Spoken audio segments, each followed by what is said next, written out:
waiting. However, there are even more priceless things worth pursuing with all our efforts.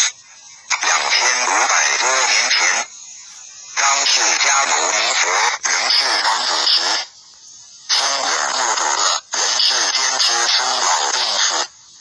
他告诉自己，一定要找到一条永恒之路。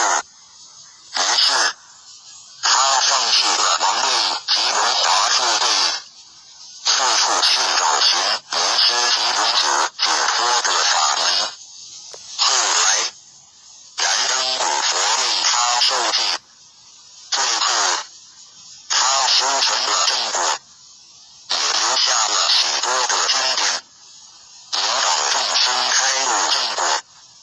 About 2,500 years ago, when Sakyamuni was still a prince, he witnessed the four sufferings of life, birth, old age, sickness and death. He told himself, I've got to find the way that leads to eternity. Thus, he gave up his long and fortunate search for an enlightening master and the way to eternal liberation. Later, he was initiated by Maitreya Buddha and eventually reached Buddhahood. Sakyamuni's teachings were collected by his disciples as sutras. The large collection of sutras that continued to guide sentient beings even till this day.